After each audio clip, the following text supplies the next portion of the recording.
Students, welcome to online class. In our previous lecture, we are discussed about adolescence and puberty and changes takes place at puberty.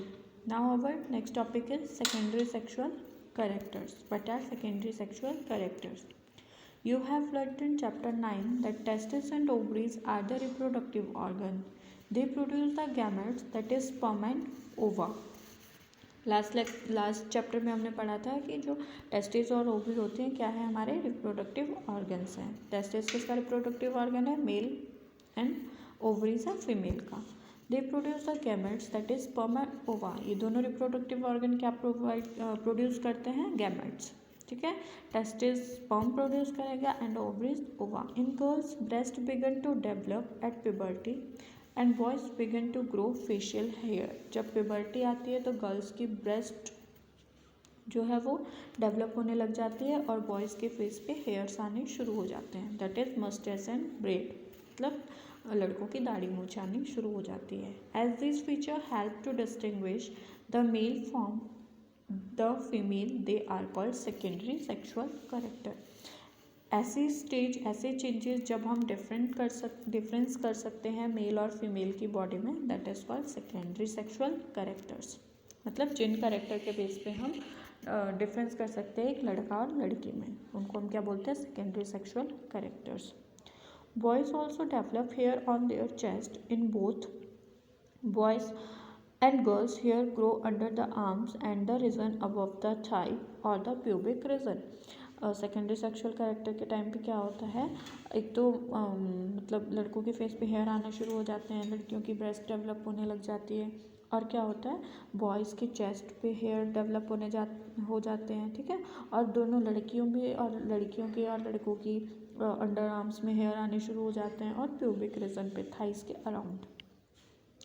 The changes which occur adolescence are controlled by hormones. Adolescence में जितने भी changes आते हैं वो सब hormone control करते हैं. ठीक है. Hormones are chemical substance, these are secreted from endocrine gland और एंडोक्राइन सिस्टम. हार्मोन क्या होते हैं? केमिकल सब्सटेंस होते हैं जो एंडोक्राइन ग्लैंड्स के थ्रू सेक्रेट किए जाते हैं. The male hormone or testosterone begins to release by the testes at the onset of puberty. Male hormone कौन सा होता है? टेस्टोस्टेरोन. और ये कहाँ से सेक्रेट होता है? टेस्टिस से. नाम से ही पता चल रहा है टेस्टिस से और टेस्टोस्टेरोन, तो ये टेस्टिस से सेक्रेट होगा. This cause change in boys about which you have just learned. For example, the growth of facial hair. इसी टेस्टोस्टेरोन की वजह से जो बॉयज़ में सेकेंडरी सेक्शुअल कैरेक्टर डेवलप होते हैं, यानी कि हेयर वगैरह इनके फेस पे शुरू होने होते हैं, इसी टेस्टोस्टेरोन की वजह से होते हैं. Once puberty is reached in girls, ovaries begin to produce the female hormone or estrogen which make the breast develop. और puberty में गर्ल्स में जब ओवरीज डेवलप होती है तो ये ओवरीज क्या करती है? फीमेल हार्मोन यानी कि एस्ट्रोजन को सेक्रेट करती है, जिसकी वजह से फीमेल की जो ब्रेस्ट है वो डेवलप होना शुरू होती है. Milk secreting glands and mammary gland develop inside the breast. और ब्रेस्ट के अंदर क्या होती है? Mammary glands, milk secretary glands जो होती है वो डेवलप होना शुरू हो जाती है.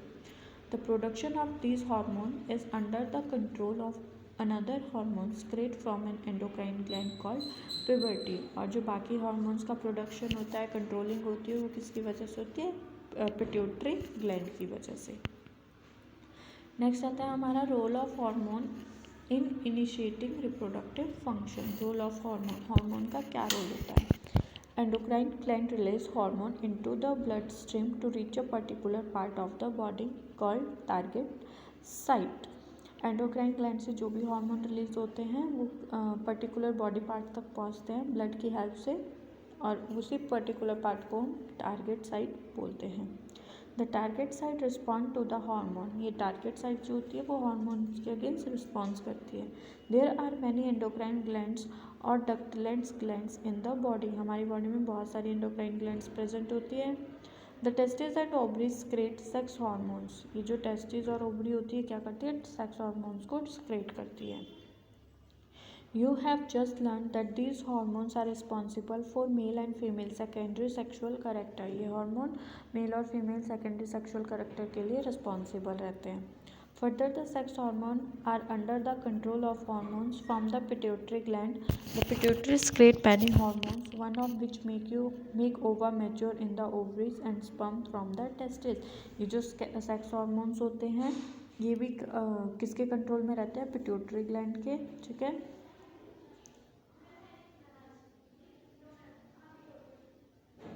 नेक्स्ट आता है हमारा reproductive phase of life. Reproductive phase of life in human की लाइफ में रिप्रोडक्टिव फेज के बारे में पढ़ेंगे। Adolescents become capable of reproduction while their testes and ovaries begin to produce gametes। जो adolescents होते हैं वो रिप्रोडक्शन के लिए कैपेबल होते हैं क्योंकि उनकी टेस्टिस और ओवरी जो होती है वो गैमेट्स प्रोड्यूस करना शुरू कर देती है। The capacity of maturation and production of gametes lasts for a much longer time in males than in females। ये जो मैचुरेशन की कैपेसिटी होती है वो काफ़ी ज़्यादा लॉन्ग टाइम तक के लिए रहती है। In female, the reproductive phase of life begins at puberty, 10 to 12 years of age, and generally lasts till the age of approximately 45 to 50 years। Females में जो रिप्रोडक्टिव फेज होता है वो 10 या 12 साल से स्टार्ट हो जाता है और 45 to 50 ईयर तक रहता है। The over begin to mature with the onset of puberty.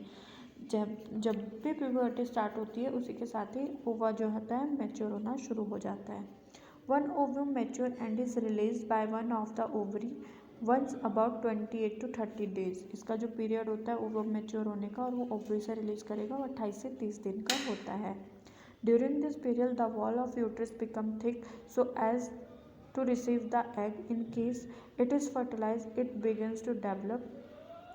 This result in pregnancy। इस टाइम पे क्या होता है जो यूट्रस की वॉल होती है वो बहुत ज़्यादा थिक हो जाती है और वो एग को रिसीव करती है। अगर वो एग फर्टिलाइज्ड होता है जो ओवरी से रिलीज होगा दैट मीन्स वो एग क्या करेगा फिर यूट्रस की वॉल पे स्टिक हो जाएगा और प्रेगनेंसी कॉज करेगा। If fertilized egg does not occur, the released egg and the thickened lining of uterus along with its blood vessels are shed off।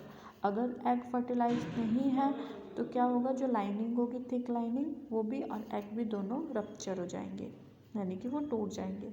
This cause bleeding in women which is called menstruation. ये क्या करता है bleeding cause करता है women's में that is called menstruation.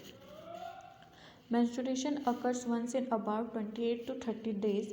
The first menstrual flow begins at puberty and is termed menarche। menstruation का जो period होता है वो 28 to 30 डेज का होता है। फर्स्ट menstruation फ्लो जब होता है puberty में उसको हम menarche बोलते हैं। At 45 to 50 years of age the menstrual cycle stop। और जब एज होती है हमारी 45 to 50 की एज में menstrual cycle स्टॉप हो जाती है। Stoppage of menstruation is termed menopause। menstruation की स्टॉपेज को हम क्या बोलते हैं menopause। Initially menstruation cycle may be regular, it takes some time to become regular। अगर कई बार क्या होता है menstruation cycle irregular होती है प्रॉपरली टाइम पे पीरियड्स नहीं हो पाते हैं तो कुछ टाइम बाद वो रेगुलर हो जाते हैं।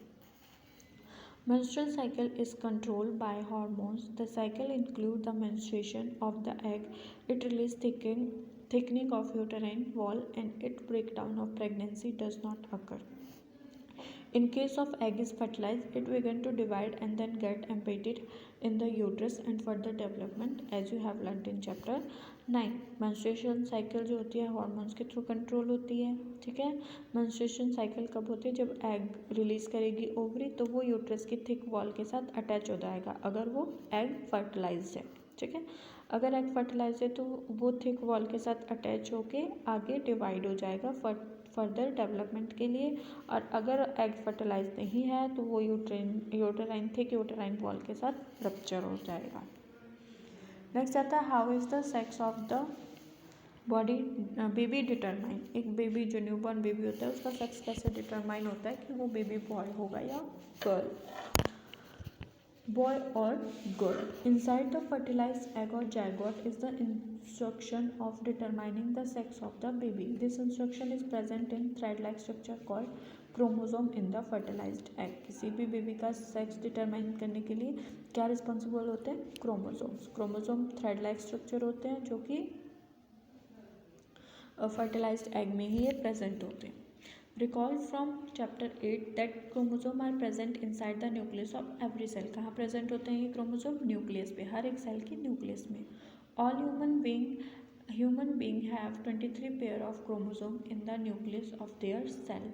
हर एक ह्यूमन बींग की बॉडी में 23 पेयर होते हैं क्रोमोसोम के। 2 chromosome of these are of sex chromosome. इनमें से 2 क्रोमोसोम सेक्स क्रोमोसोम होते हैं, नेम एक्स एंड वाई। ठीक है।